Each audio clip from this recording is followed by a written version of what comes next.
Hello students, today I am here with a new topic, The Road Not Taken, which has been written by Robert Frost. Today I will explain the line by line meaning of this poem and also explain some poetic devices used in this poem. Students, this is a very famous poem in which poet focused on our choices which shape us.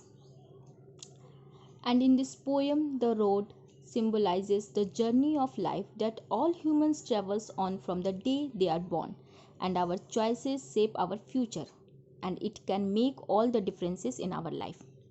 So before going through the poem, we should know something about the poet. The poet Robert Frost was an American poet. He was born on 26 March 1847 and died on 29 January 1963. He wrote a volume which is a collection of poems which was published in 1916 named Mountain Interval. The Road Not Taken has been also taken by that volume. Robert Frost ने एक volume लिखा था जो कि poem का collection है, ठीक है, उसमें ढेर सारे पोएम्स हैं. उसका नाम था उस वॉल्यूम का माउंटेन इंटरवल. वो पब्लिश हुआ था 1916 में.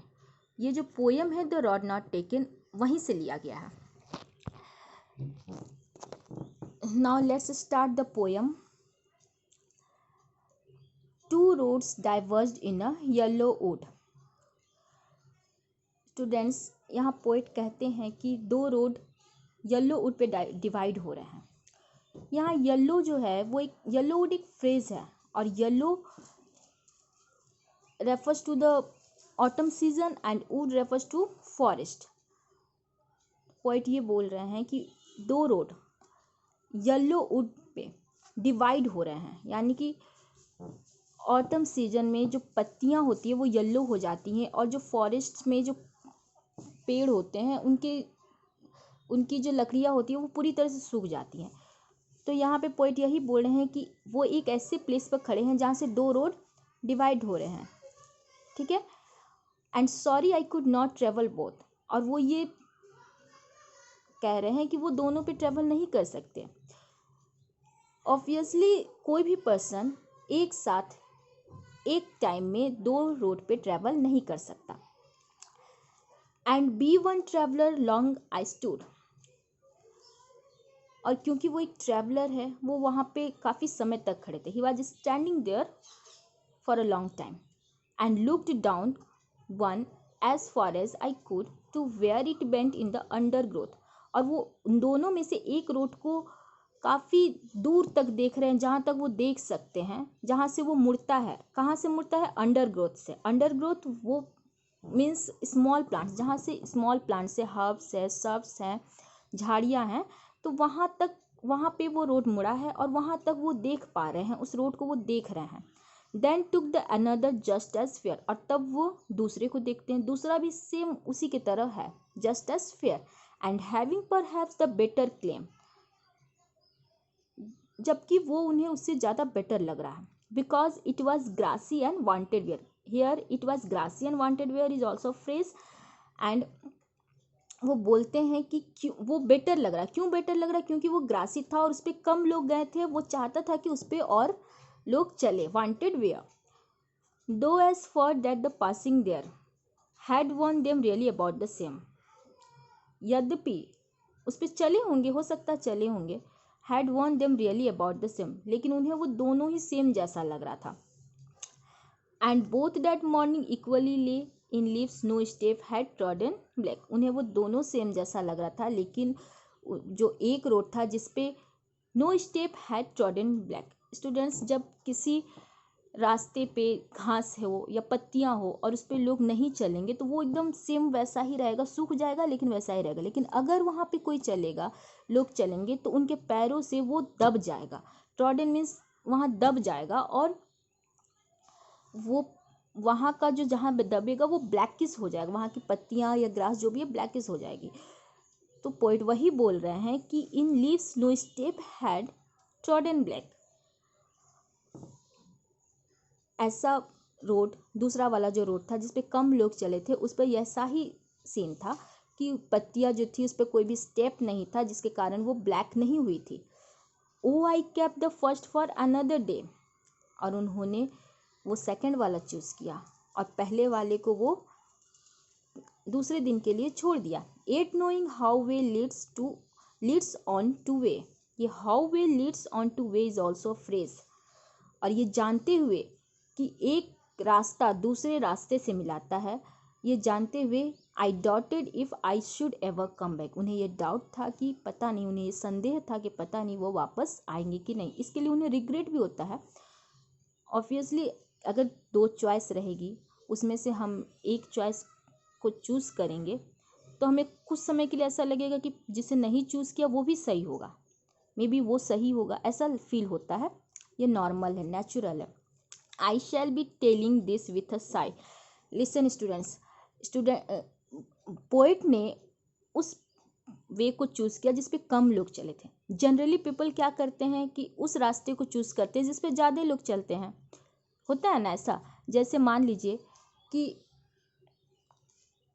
इंजीनियरिंग करना है, इंजीनियरिंग का ट्रेंड्स है, तो लोग उसी के पीछे चलते हैं।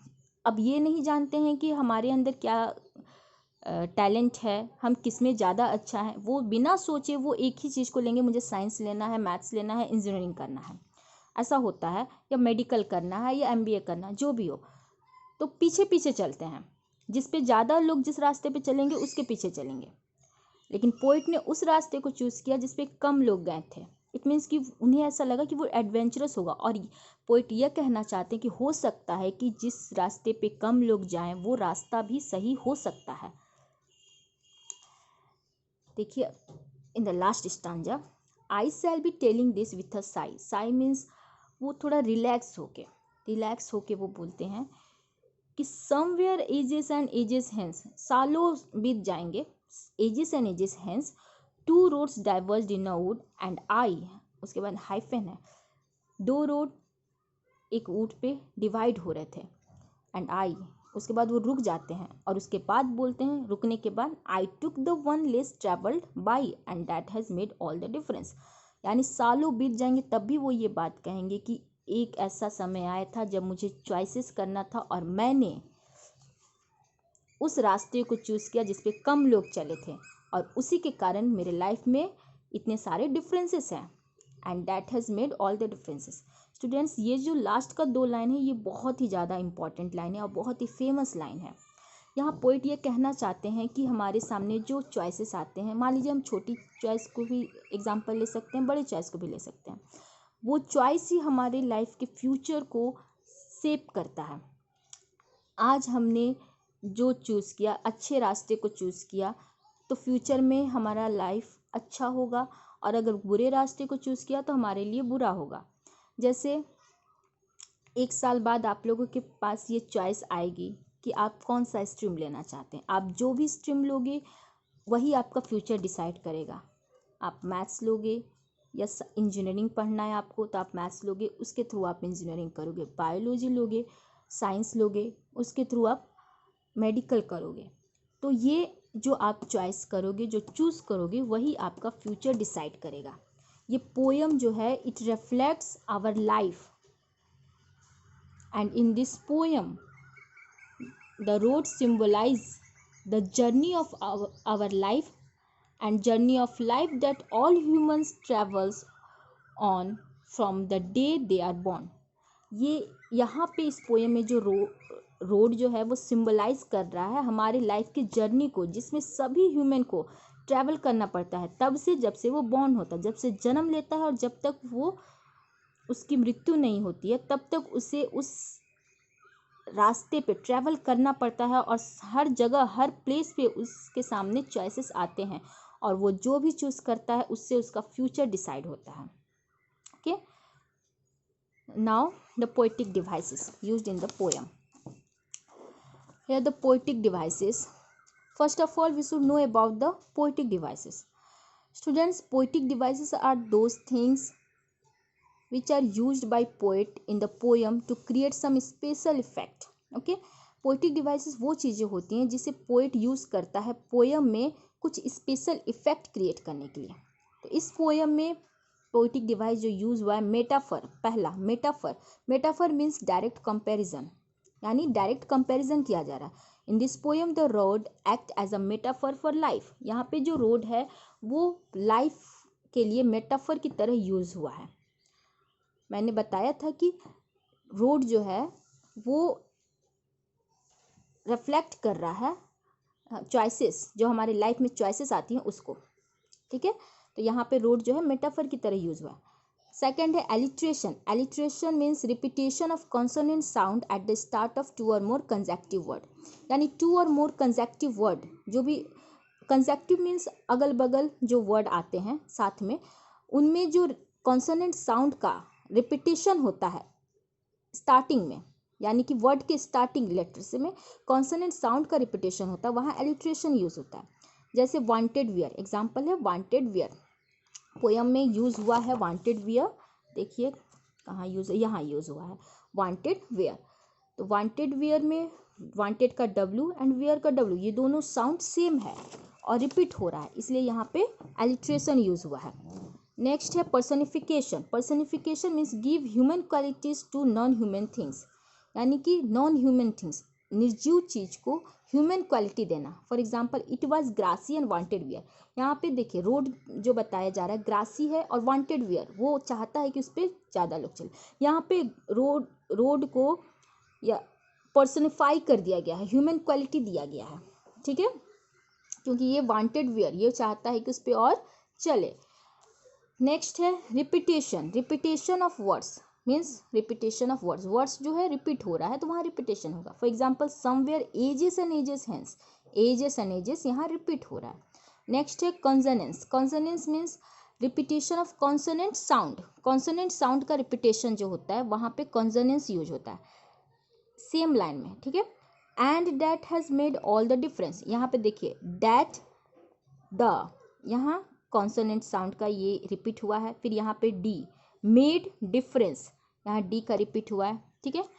नेक्स्ट है assonance, assonance means repetition of vowel sound in same line, okay, यानी वॉवेल साउंड का रिपीटेशन होता है। एजोनेंस मीन्स वॉवेल साउंड का रिपीटेशन सेम लाइन में होता है। For example at knowing how way leads on to way, यहाँ पर देखिए एट नोइंग, नोइंग यहाँ ओ का साउंड रिपीट हो रहा है, हाउ ओ का साउंड रिपीट हो रहा है, यहाँ ऑन में भी ओ का साउंड रिपीट हो रहा है, वे और वे ये यहाँ दोनों ही सेम वर्ड भी रिपीट हो रहा है और साउंड ए का भी रिपीट हो रहा है, ठीक है।